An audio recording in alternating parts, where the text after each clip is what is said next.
자, 오늘 마태복음 9장 35절부터 38절까지 말씀을 함께 공동했습니다. 예수님이 보시는 눈이라는 제목입니다.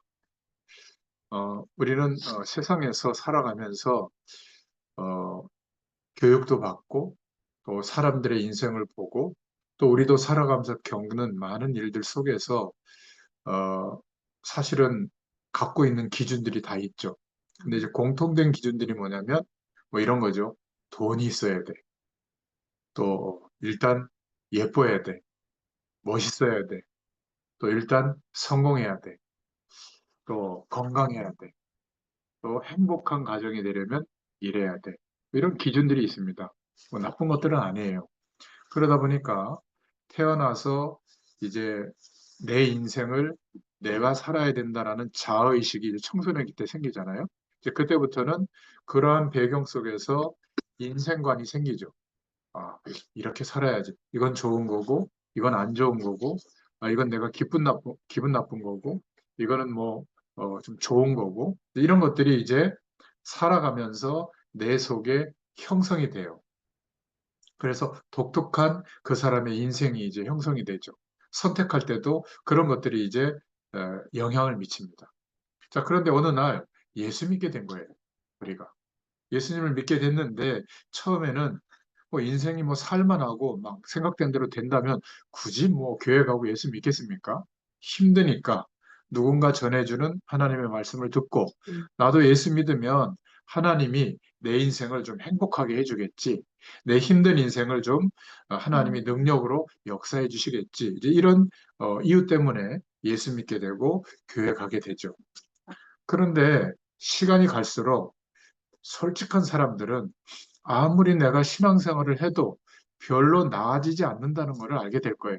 물론 목사님의 설교나 또 신실하게 신앙생활하는 분들의 간증을 들으면 막 복 받았다, 막 문제가 해결됐다, 잘 됐다 이런 얘기는 많이 하고 또 뭔가 이렇게 대단한 능력으로 하나님이 막 나를 인도하고 있다 뭐 이런 얘기를 들으면 부럽기도 하고 한데 제가 이제 가만히 어, 어, 지켜보잖아요. 본의 아니게 오래 만나다 보니까 과연 이분들의 중심과 생각이 얼마나 바뀌어지고 있을까 보면 별로 변화가 없어요. 감사하죠. 확 변했으면 더 이상 제가 만나서 도와드릴 이유가 없잖아요. 또 다른 사람을 도울 입장이 될 텐데 별로 안 바뀌기 때문에 고맙기는 한데 저의 필요성이 있으니까. 근데 제 자신을 말씀에 비춰봐도 참 그게 은혜인 것 같아요. 바뀌어지는 게. 음, 내가 누구인지, 무엇을 위해서 어떻게 살아야 할지가 일단 말씀으로 정돈되어지는 겁니다. 그래서 이 말씀 운동이 중요해요. 교회는 사실은 교회 공동체를 세워가는 거잖아요. 하나님이 신 비전을 따라 적어도 세례교인 이상은 그 교회의 의무도 같이 감당하는 거거든요. 중요한 일 있으면 헌금도 하고 가서 헌신도 하고 기도도 보태고 함께 교회를 세워가는 거잖아요. 그 방향의 말씀이 주로 나와요. 그러다 보니까 좀 어, 그런 부담감이 없이 좀 편안하게 복음이 뭔지 하나님이 우리에게 말씀하시는 내용이 뭔지, 또 내 인생을 통해서 하나님이 인도하시는 계획이 뭔지를 좀 편안한 가운데 말씀을 들으면서 인생의 결론이 올 때까지 좀 이렇게 말씀 운동이 좀 진행되는 그런 현장이 필요하거든요. 근데 거의 그런 기회를 제공받을 수 있는 그런 시간이 별로 없습니다.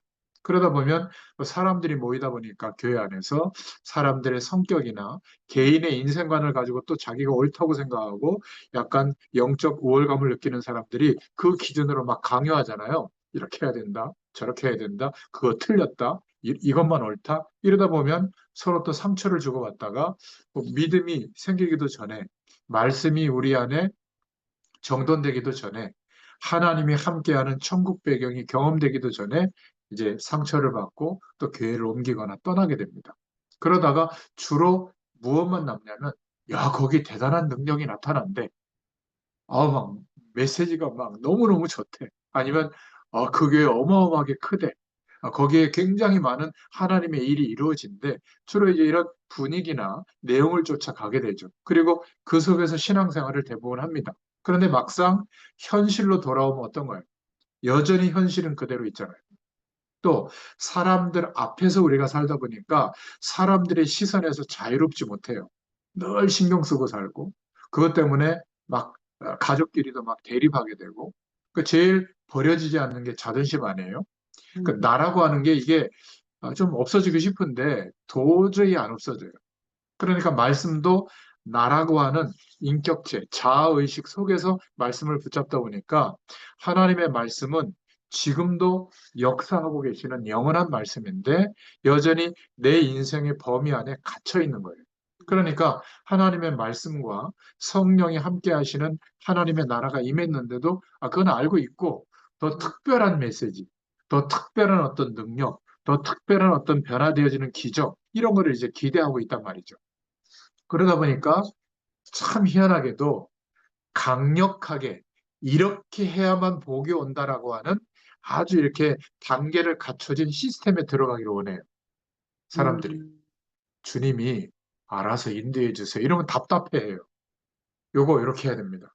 새벽기도 30일 하면 이런 응답이 오고 100일 하면 이런 응답이 오고 성경을 한번 기록하면 이런 응답이 오고 또 11조를 하면 이런 복이 오고 자녀를 위해서 이렇게 기도하면 이런 응답이 이렇게 차근차근 말해주는 그 내용은 답이 되는 것 같아요. 근데 복음은요 너무 추상적이에요. 아니 만나보지도 않은 예수님이 이 땅에 오셔가지고 뭐 십자가에 죽으시고 부활하셨다고 하는데 그게 모든 것이래요. 그리고 지금 영으로 우리와 함께 하신대요. 이것을 믿는 사람들에게는 이 세상은 알 수 없는 하나님이 통치하시고 임재하시는 하나님의 나라가 임한대요. 우리 마음 안에만 임하는 게 아니라 우리 가정에도 임하고 내가 움직이는 모든 현장에 임해 있다는 거예요. 그러면 전도라는 게 뭐냐면 내게 임하고 내가 체험하고 경험하고 있는 그 하나님의 나라에 대한 축복을 말해주는 거거든요. 내게 실제가 되면 말할 수 있는 내용이 많잖아요. 아마 엄마가 나를 사랑해주고 나를 힘들게 하고 이걸 내가 직접 경험했기 때문에 아마 얘기하라고 그러면 막 보따리 풀면 몇 날 며칠도 얘기할 수 있잖아요. 마찬가지예요. 성경 말씀을 외워서 우리가 얘기하는 거는 그거는 지식을 전달하는 거지. 하나님의 나라가 내게 임해 있는데 건강 문제가 왔을 때도 경험할 수 있고 자녀 문제가 왔을 때도 경험할 수 있고 또 내가 연약해져 있을 때도 경험할 수 있고 또 세상에 여러 가지 좋은 조건을 가지고 있을 때나 또 많이 잃어버렸을 때나 그때에도 하나님의 나라는 임해 있거든요. 어느 상황이든지 나의 왕으로 주님이 함께 하신다는 것을 고백할 때 그 영존한 하나님의 나라의 배경을 우리가 체험할 수 있는 거예요. 그래서 가장 연약해져 있을 때 역설적으로 영원한 하나님의 나라의 축복을 경험할 기회가 더 많아지는 거예요. 왜냐하면 의지할 내용이 없잖아요. 그래서 하나님의 자녀는 주님을 바라보고 불신자들은 뭘 바라보죠? 일확천금을 꿈꾸거나 뭐 술독에 빠지거나 아니면 완전히 무너지는 그런 결과밖에 없잖아요. 우리는 내 인생의 희망이 완전히 끝났을 때 그때 뭐가 시작되죠? 주님 바라보는 거. 예수님이 그리스도 되어주신 복음의 내용을 붙잡게 돼 있거든요. 이게 복음의 시작이에요. 우리는 잘 되고 성공하고 대단한 결과가 와야 하나님의 축복이라고 생각하는데 미안하지만 그것은 육신적으로만 본 것이고 하나님의 나라가 임한 그 축복은 모르는 거예요. 그렇게 훌륭하고 구약의 율법을 지키고 모세의 정결법대로 자기의 삶을 살아가던 가장 열심히 살았던 바리새인들이 직접 그 앞에서 예수님이 천국 복음을 말하는데 한 명도 못 깨달았어요. 희한하죠. 이 사람들이 삶을 잘못 살았냐? 존경할 만한 삶을 살았다니까요.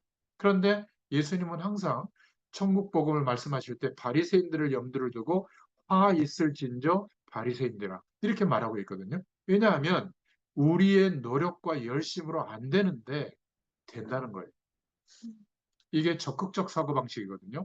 세상의 모든 교육과 세상에서 깨달은 인생의 결론이 열심히 하면 된다는 거예요. 최선을 다하면 된다는 거죠. 저는 아직 그 넷플릭스 그게 없어가지고 이렇게 그 드라마를 못 봤는데 그 뭐 폭삭 소가수다 제가 요즘 메시지마다 얘기하고 있는데 그렇게 그 유튜브에 그 이렇게 그 짧은 영상으로 이렇게 뜨는 거 보니까 막 감동적이더라고요. 이렇게 작가가 그 누구냐면 아저씨라고 하는 예전에 나의 아이유가 아저씨. 나왔던 나의 그거 쓴 아저씨. 작가거든요. 그러니까 뭔가 인생의 좀 깊은 부분을 삶의 평이한 언어로 막 끄집어내서 사람들에게 생각하도록 도와주는 그런 작가거든요.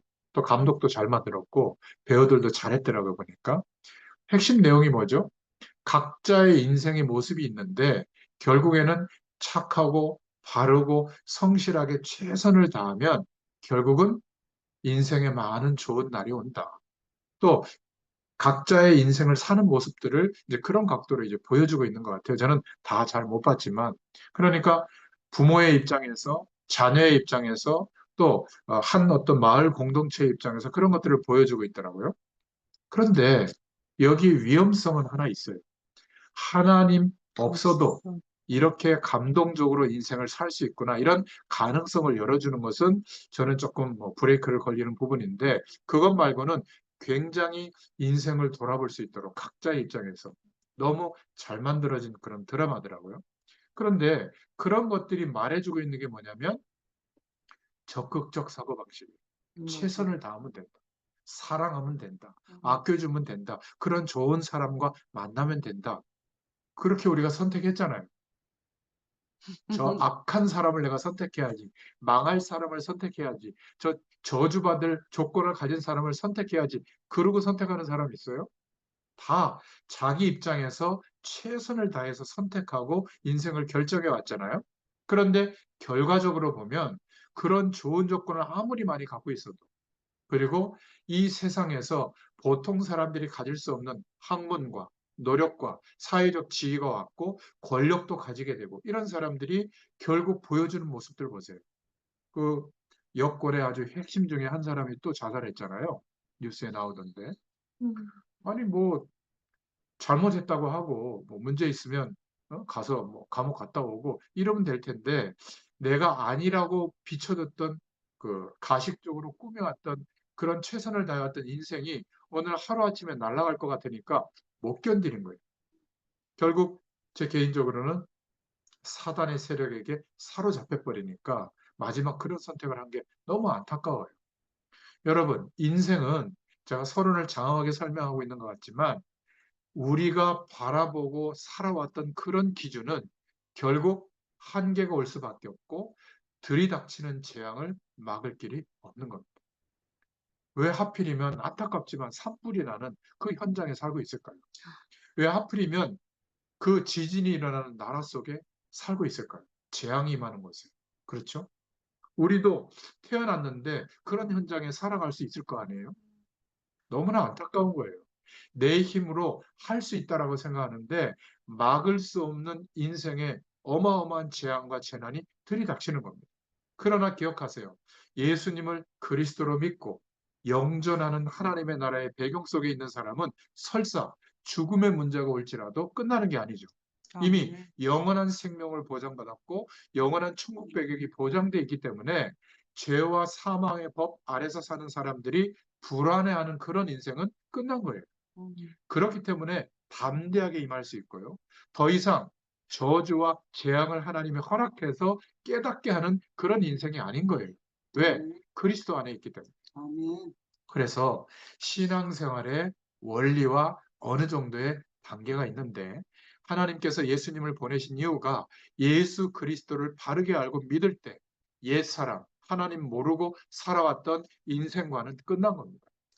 더 이상 영원한 생명의 축복이 없을 때 겪었던 모든 인생의 문제는 해결됐다는 것을 우리에게 보여주고 계시죠.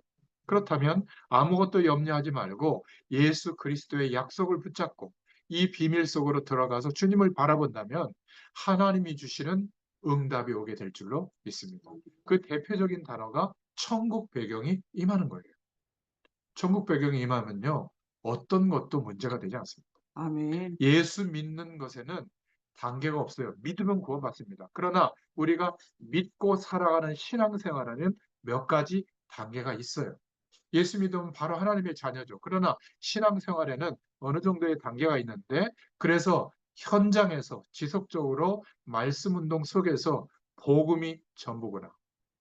그 복음의 시작은 나의 힘으로 세상의 방법으로는 안 될 수밖에 없는 인생이구나. 이것을 인정하도록 말씀하고 있잖아요. 그래서 그리스도가 하나님의 약속이 전부라는 게 믿어질 때 놀라운 천국 복음이 우리에게 임해서 지금 하나님의 나라의 배경이 나중에 천국 가서 누리는 게 아니라 지금 체험되고 누려지는 거예요. 그러니까 놀랍기도 하지만 이 놀라운 하나님의 나라의 축복이 경험되니까 어떻게 될까요? 안정이 되는 거예요. 그리고 걱정, 염려가 없어지기 시작하는 거예요.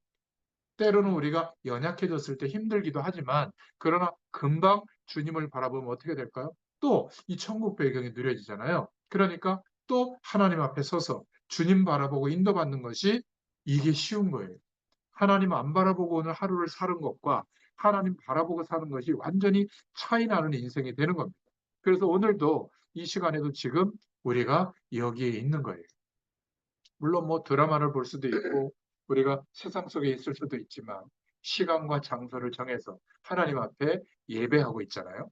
그래서 신앙생활에는 우리가 어떤 믿음의 단계가 조금 올랐으면 이때부터 막 간구해야지만 응답이 오는 게 아니라 하나님이 때를 따라 계속 문을 열어주세요. 그렇지 않습니까?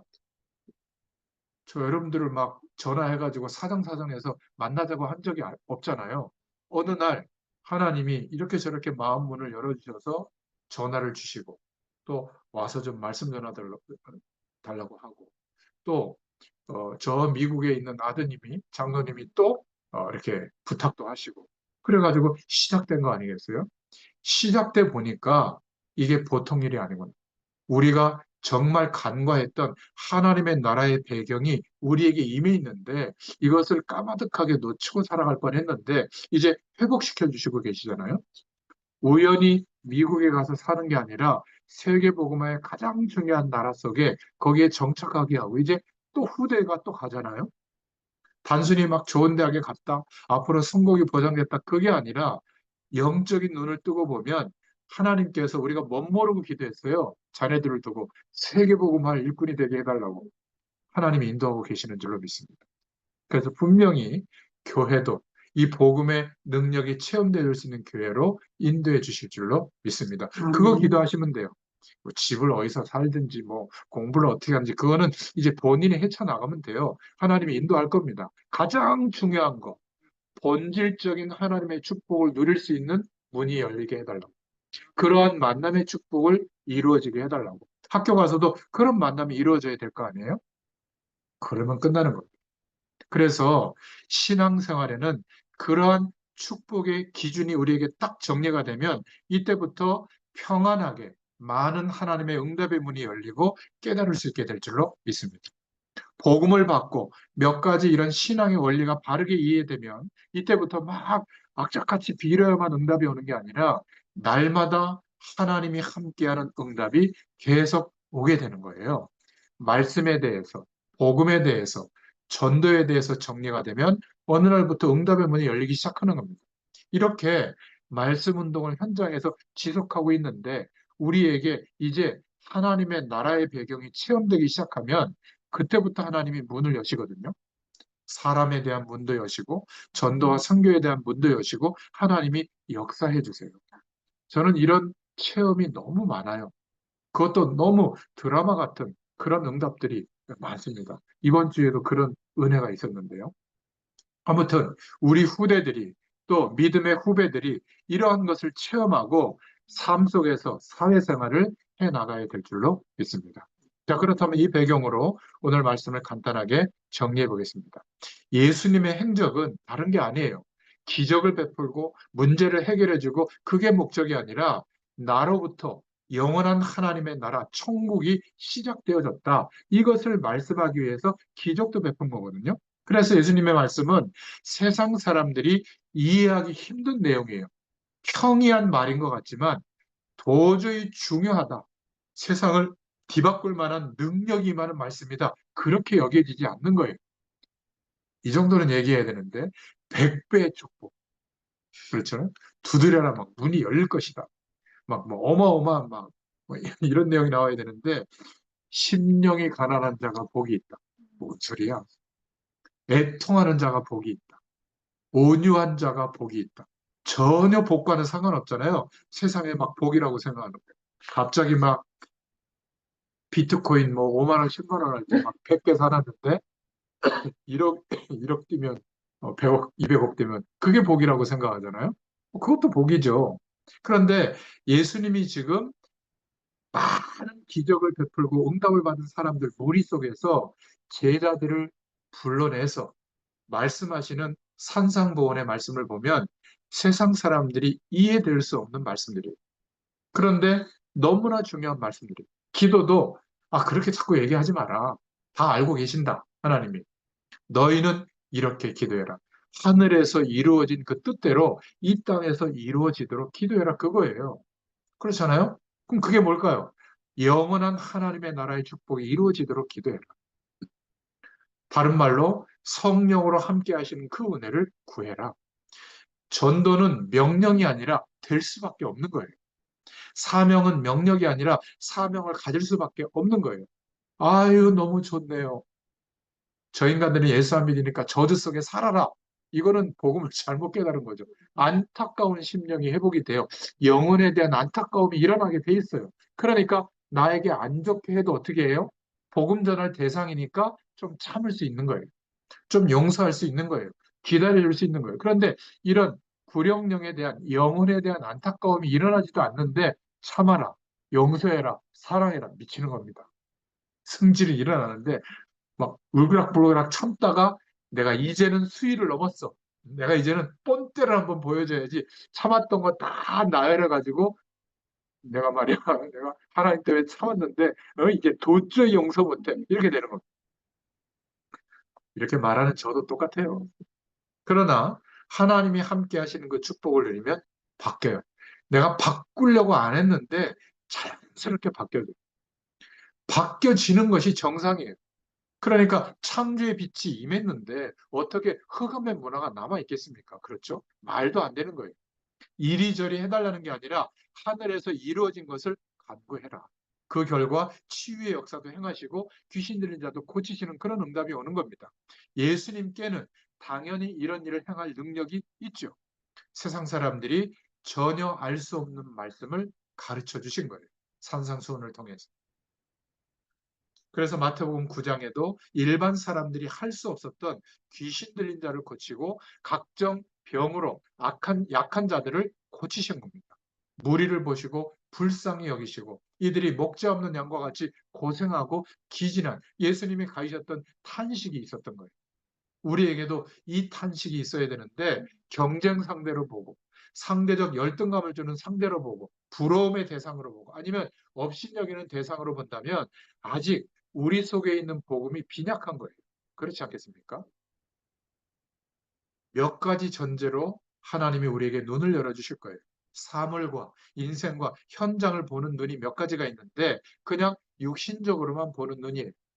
우리가 지금 보고 있는 눈 그대로. 그러나 그 사람의 정신적인 어려움을 이해하는 눈도 있죠. 어떤 사람은.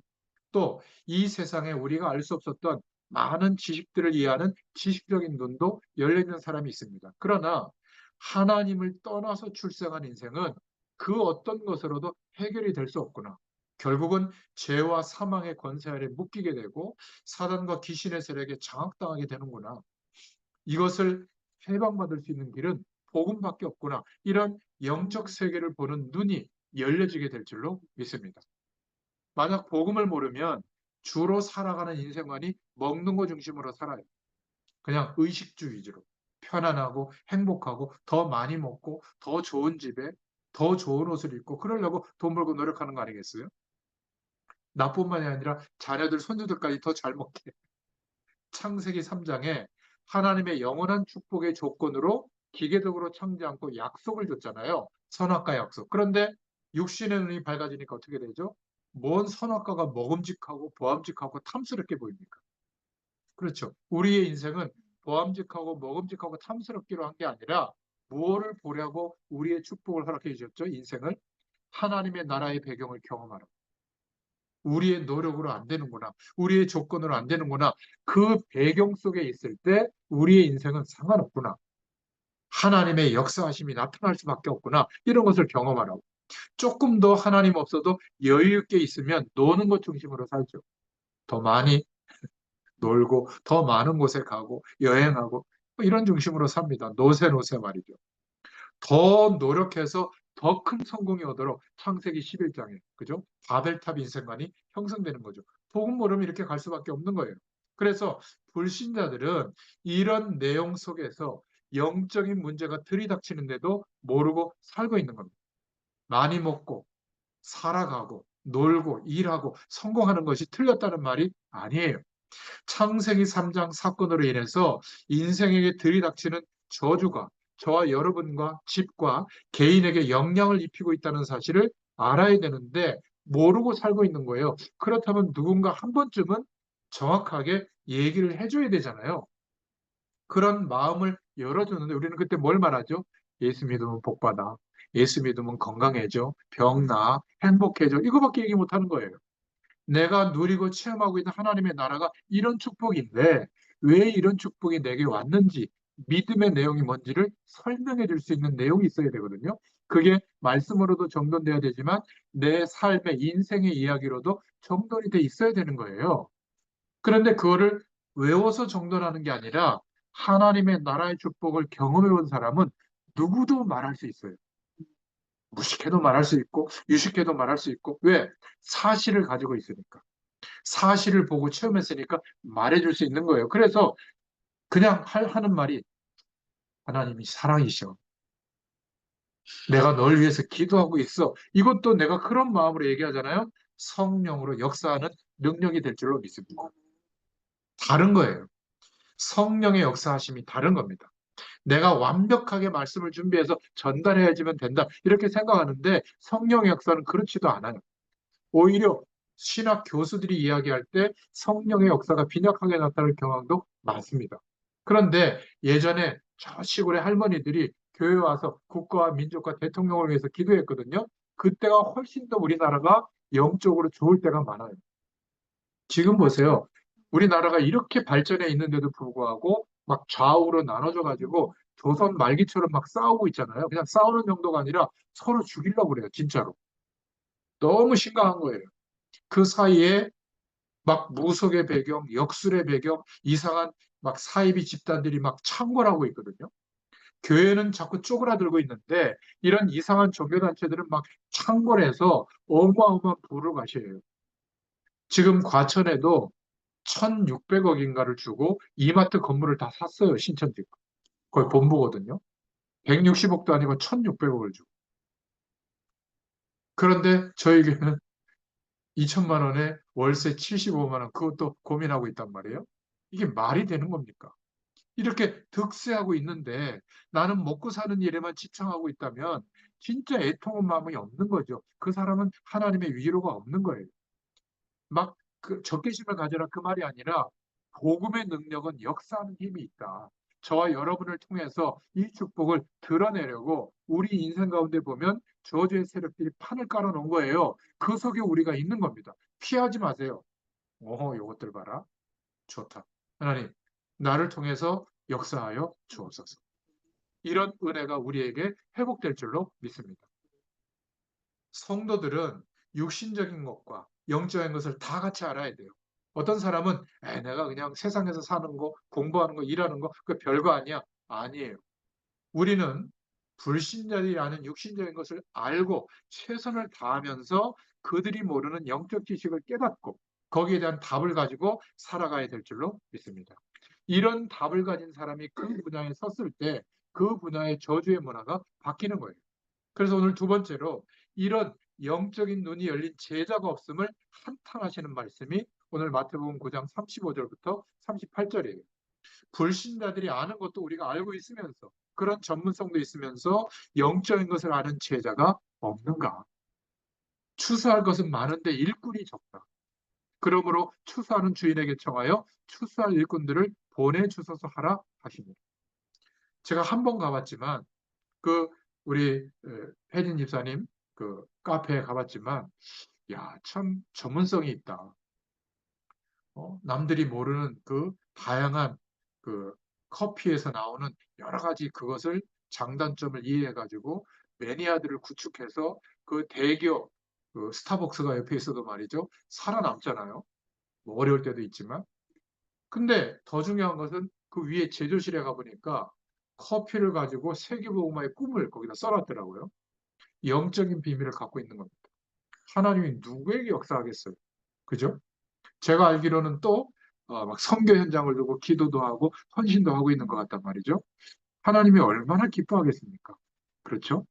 그런데 대부분은 뭔가 균형이 안 잡혀 있어요. 육신적인 삶은 그냥 대충 하고 막 영적으로만 막 구해요. 그럼 어떻게 될까요? 영적으로는 충만한 것 같은데 육신의 삶이 망가지죠. 그러면 결국은 영적인 삶도 따라가기가 어려워요. 또 어떤 사람은 막 너무 육신적인 삶에 치중하다가 영적인 지식에 대해서는 전무해요. 교회는 가는데. 그럼 어떻게 될까요? 육신의 삶에 매여버려요. 우리는 육신적인 것도 알고 그리고 주님이 탄식하셨던 그 부분에 영적인 답을 가지고 인도받아야 될 줄로 믿습니다. 그렇죠. 다 알아야 돼요. 그냥 일꾼이 없다고 하지 않고 추수할 일꾼이 없음을 한탄했습니다. 교사로서, 정책가로서, 산업하는 사람으로서 확실하게 일하고 복음 전할 사람을 찾고 있는 것이죠. 많은 무리들은 목자 없는 장처럼 유리하고 있는데 이 시대에 복음 증거해줄 목자가 없구나. 저 밭에는 추수할 사람들이 너무 많은데 추수할 일꾼이 없구나. 우리가 예수님께서 현장을 보고 탄식하셨던 그 마음이 일어나기를 축원합니다. 정말 이 눈이 열린다면 세상살이는 어렵지 않아요. 불신자가 알고 있는 것을 다 알고 있는 데다가 영적인 부분에 답도 가지고 있으니까 이거는 되어질 수밖에 없는 인생이죠. 무슨 직업을 가져도 괜찮은 거예요. 영적인 상태를 알고 있기 때문에 하나님의 시간을 따라 답을 줄 수가 있는 겁니다. 이것을 못 깨닫고 살아가니까 예수 믿는 많은 사람들이 거의 다 인간적인 방법으로 똑같은 수준으로 살아가니까 어려운 거예요. 이것 한 가지를 못 깨달아서 기독교인이 밖에 나가서 지고 있는 겁니다. 전도 방법도요, 뭘 그렇게 굽신거리고, 뭘 그렇게 아양을 떨고 말이죠. 마음에 들기 위해서 막 퍼주고 안 하셔도 돼요. 전도 방법도 간단한 거예요. 창조의 능력이 내게 임하고 나타나는 것을 볼 수 있을까요, 없을까요? 불신자들이 봅니다. 말로 하는 게 아니에요. 이미 알고 있어요. 세상적인 삶에도 전문성이 있지, 하나님의 영적인 답을 가지고 있지, 그 사람들이 이미 보고 있다가 자기에게 한계가 왔을 때 누구에게 찾아가겠어요? 무속인에게 가지 않습니다. 내게 그 능력의 삶이 있다는 것을 평상시에 보고 있던 사람은 내게 와서 고민을 털어놓게 돼 있거든요. 그때 복음 얘기해주면 돼요. 하나님의 말씀과 세상의 방법과 섞어서 할 필요가 없습니다. 세상의 일은 분명히 하고 영적인 답을 줄 수 있기를 축원드립니다. 이런 사람이 없기 때문에 예수님께서 안타까워서 탄식하고 있는 본문이 오늘의 내용이에요. 진정으로 복음을 깨달으면 어떻게 되죠? 하나님의 자녀가 된 순간 옛 사람에서 완전히 해방되는 줄로 믿습니다. 육신의 문제가 하나님 나라의 축복을 누리는데 방해가 된다면 하나님이 해결하십니다. 귀신 들린 자도 치유되고 질병도 치유될 수 있는 거예요. 다 단순히 병만 나으려고 한다면 다른 종교에도 귀신의 역사에도 역사하고 있기 때문에 그게 더 빠를 수도 있습니다. 그러나 하나님 나라의 축복은 알 수가 없는 거죠. 하나님께서는 창조의 능력의 하나님이시기 때문에 능히 하실 수가 있습니다. 복음을 정말 깨달은다면 마태복음 8장 9절에 일어났던 응답이 우리에게도 믿어지고 일어나는 응답인 줄로 믿습니다. 병이 낫는 정도가 아니라 사람이 할 수 없었던 일을 하나님이 하신다. 그거를 말하고 있는 거예요. 성령의 역사라고 하는 것은 보통 사람은 모릅니다. 그런 차원에서 질병의 문제, 육신의 문제도 하나님이 해결하시는 것을 봐야 되는 거죠. 아, 예수 믿었더니 병 낫는구나. 단순히 그렇게만 보면 안 됩니다. 이것은 의사의 말을 무시하거나 약을 무시하거나 병원을 안 가도 된다. 이런 말이 아니에요. 사람이 할 수 없는 그 일을 하나님은 분명히 할 수 있다는 믿음이 우리에게 있어야 된다. 그것을 말해주고 있는 거예요. 복음을 정말 깨달으면 그런 믿음이 우리에게 있게 될 줄로 믿습니다. 진정 복음을 깨달으면 세 번째로 영적 문제가 뭔지를 알게 됩니다. 하나님을 떠나서 죄와 사망의 법 아래 갇혀 사는 창세기 3장의 저주의 인생이 된 문제. 창세기 6장에 하나님을 떠나서 모든 조건을 만들어서 편리하게 사는데 심판이 임할 수밖에 없는 노아 시대와 같은 현장. 또 모든 사람들이 성공을 향해서 바벨탑 기준으로 살아가는 현장. 그러한 인생의 방향이 전부라고 생각하는 그것 때문에 오는 들이닥치는 저주가 우리 집에 들어오고 있는 거예요. 우리 후대들에게 닥치고 있는 거예요. 이 나라와 온 세상을 덮고 있는 겁니다. 해결받는 길이 간단한데 예수님이 하신 그리스도의 일을 믿고 지금 주님과 함께 영원한 생명의 축복으로 임해 있는 하나님의 나라를 구하고 바라면 되는데 모르고 있는 거예요. 그러니까 안타까운 거죠. 정말 복음을 깨달으면 이 땅에 들이닥치고 있는 영적인 문제가 무엇인지 알게 돼요. 자, 이것이 보이면 드디어 네 번째로 성도로 부름받은 우리의 인생과 우리가 모여서 예배하는 교회에 어떤 사명을 주셨는지가 발견되는 겁니다. 그런 의미에서 주의 종들을 돕는다면 그거는 굉장히 축복의 도구가 돼요. 그렇죠? 그게 아니라 아유, 목사님들이 어렵구나. 내가 조금 도와드려야지. 뭐 그거는 인간적으로 도움이 되지만 그거는 적선하는 거죠. 그렇죠? 그게 아니라 정말 내가 그 일을 감당해야 되지만 모든 일을 두고 그 일에 앞장서는 우리 선교사님들, 주의 종들을 내가 조금이라도 헌신해야지. 그것은요, 세계복음화의 도구가 되는 겁니다. 그렇죠? 여러분들이 교회 성공할 때도 액수가 중요한 게 아니에요. 그런 중심으로 드리는 그 물질 위에 하나님이 축사하시는 거예요. 그러면 작은 물질이 쓰여지는데 그 효과는 어마어마한 일이 벌어지는 겁니다. 그렇죠? 제가 지금 30년 이상을 현장에서 말씀 심부름하고 있잖아요. 이런 사람 한 사람이 영향력을 미치는 것도 대단한데 이런 지혜 종들이 전 지구에 깔려 있다. 얼마나 그게 감사하겠어요. 또 우리 후대들 중에 그런 주의 종들이 일어나는데 그것을 위해서 우리가 조금 헌신한다. 이게 얼마나 중요한 축복이겠습니까? 그렇죠? 그래서 해야 될 간단한 길이 있는데 모르고 살고 있으니까 안타까운 거예요. 베드로전서 2장 5절부터 11절에 너희를 빛을 선전하라고 빛의 자녀로 부르셨다. 왕 같은 제사장으로 부르신 줄로 믿습니다. 복음을 진정으로 알고 영적 문제가 무엇인지 안다면 우리를 부르신 교회의 사명이 회복될 줄로 믿습니다. 저와 여러분의 육신적인 문제도 너무 염려하지 마세요. 하나님께 맡기시길 바랍니다. 저와 여러분의 개인과 가정의 문제도 너무 염려하지 말고 하나님께 맡길 수 있는 믿음을 가지시길 바랍니다. 하나님은 당장이라도 그것을 치유할 만한 능력이 있어요. 왜 치유하지 않을까요? 하나님이 하실 일이 있기 때문이에요. 그걸 믿으세요. 내 불안감을 믿지 말고. 그러니까 걱정하지 마시길 바랍니다. 진정으로 복음 깨닫고 나면 다른 탄식이 와요. 다른 애통함이 와요. 영적인 슬픔을 갖게 되는 겁니다. 이 애통함과 슬픔은 내 영적 문제로 인생이 힘들어서 오는 슬픔이 아니에요. 과거를 생각하니까 비관돼서 오는 슬픔이 아니에요. 참된 행복, 하나님이 함께하는 축복을 알게 되면 세상과 사람들을 향해서 왜 우리가 애통하는 마음을 가져야 되는지 알게 됩니다. 슬픔도 진짜 슬픔이 있고 행복도 진짜 행복이 있는 겁니다. 아니 이런 축복도 모르는데 하하하하 뭐 웃음 치료한다고 웃고 다니는 게 진짜 행복이겠어요? 막 노래방 교실에 가가지고 막 음담 패설을 들으면서 막 트로트 노래 부르는 게 그게 행복이겠습니까? 잠깐의 육신적 응답은 올지 몰라도 참 행복은 전 아니라고 봐요. 또 허무해지거든요. 더 센 충격이 오는 거를 찾아다닐 수밖에 없는 겁니다. 인생에 답을 줘야 됩니다. 다 망해 있는데 웃고 다니면 어떻게 되겠어요? 교인 한 사람이 옆에 교회 간다고 막 싸우고 막 화내서 되겠습니까? 지금 이상한 사이비 세력들이 골목골목에다 누비면서 자신들의 세력을 확장하고 있는데 여기에 대해서는 애통한 눈물이 안 나잖아요. 그죠? 정말로 내가 복음을 알면 우리 가정, 우리의 직장, 우리의 현장을 살려야 되겠다. 이런 마음이 오게 될 줄로 믿습니다. 저와 여러분이 무엇 때문에 행복합니까? 무엇 때문에 슬퍼합니까? 그렇죠? 오늘 말씀을 통해서 결론을 맺겠습니다. 우리가 밖에 나가서 세상 살이하는 것이 힘듭니까? 그렇지 않아요. 육신적인 것에 최선을 다하면 됩니다. 우리 입장에 맞게. 나머지는 영적인 눈을 바로 뜨고 복음에 대한 답을 가지고 있으면 하나님이 주시는 성공이 오게 될 줄로 믿습니다. 목회도 선교도 전도도 사명 감당하는 것도 어렵지 않아요. 정말로 사람들의 인생을 보고 도울 수 있다면 되는 겁니다.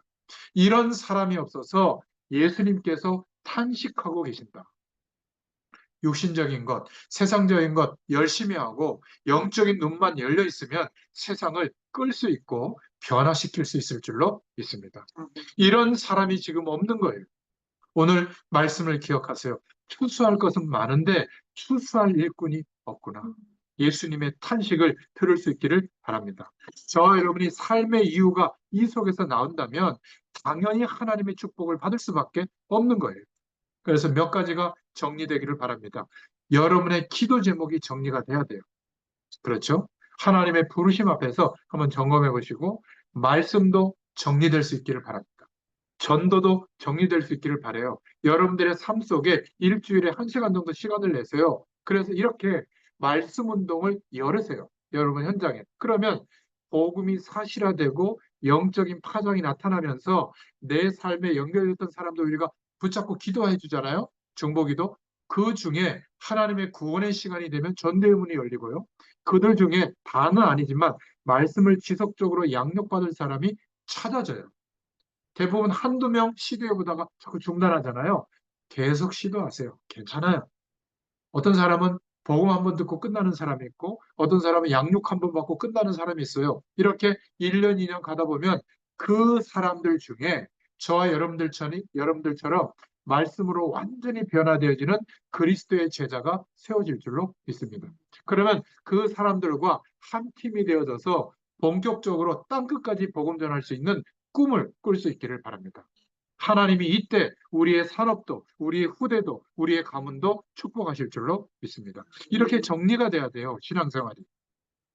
그러면 신앙생활을 어떻게 해야 될지 기준도 잡히고 다른 사람을 인도할 때도 제대로 인도할 수 있게 되죠. 이러면 하나님의 와 있는 응답들이 보이기 시작해요. 너무나 감사하게 돼요. 이렇게 제대로 된 일꾼이 나올 때 전도와 선교와 경제의 문을 여실 줄로 믿습니다. 오늘 마태복음 9장 35절 38절이 저와 여러분에게 특별히 천왕동 말씀운동 현장에 연결되어진 분들에게 우리 복음의 교회 모든 성도들에게 이 말씀을 듣는 하나님의 백성들에게 그대로 응답되기를 축원합니다. 우리가 행복하다면 그냥 즐겁다면 무엇 때문에 그런가 말씀에 한번 비춰서 답을 찾아보시길 바래요. 이것은 실패하는 애통이 아니에요. 영적 문제를 가져오는 슬픔이 아니에요. 슬픔도 영적 문제를 가지고 오는 슬픔이 있거든요. 내 과거를 돌아보면서 현실의 힘든 것을 보고 탄식하고 앉아있는 그런 슬픔이 아닙니다. 내가 지난날에 많이 가지지 못했고 배우지 못한 것을 생각해가지고 탄식하고 앉아있는 그런 탄식이 아니에요. 예수님이 현장을 보고 탄식하셨던 이런 영적인 탄식이 우리에게 회복될 수 있기를 바랍니다. 그 일꾼을 하나님이 찾으세요. 추수할 것은 많은데 추수할 일꾼이 없다. 사람이 없다는 말이 아니에요. 사람은 많은데 이러한 눈을 뜬 일꾼이 없다. 우리가 이것을 위해서 기도해야 될 줄로 믿습니다. 내가 세상의 일도 열심히 해야 되겠구나. 이렇게 깨달아야 돼요. 세상 일이 필요 없다는 게 아니라. 그러나 해결책, 영적인 눈도 떠야 되겠구나. 그래서 하나님의 때가 되면 답을 주고 내가 이런 응답을 받고 현장에서 승리해야 되겠구나. 이런 기도 제목을 가지고 또 한 주일 동안 하나님 주시는 응답을 받으시기를 축원드립니다. 하나님 너무 감사합니다. 오늘도 마태복음의 말씀을 통하여 천국 복음이 말씀하고 있는 그 의미와 축복들을 확인하게 해주셔서 감사합니다. 하나님께서 우리에게 시작되어진 하나님 나라의 배경이 모든 삶 속에 임하고 또 그 축복을 믿음 안에서 체험하고 누리게 하셔서 이 축복을 증거하는 전도자로서 살아가는 인생이 되도록 그 부르심 앞에 당당히 믿음으로 나아갈 수 있도록 역사하여 주시옵소서. 함께 하실 줄 믿사옵고 예수님의 이름으로 기도드렸습니다. 아멘. 축도로 예배를 마치겠습니다. 지금은 우리 주 예수 그리스도의 은혜와 하나님 아버지의 크신 사랑하심과 성령의 내주인도 역사 교통하심이 오늘 말씀 그대로 이루어지기를 소원하는 모든 주의 백성들 머리 위에 지금부터 영원토록 함께 계실지어다. 아멘. 아멘. 감사합니다. 감사합니다.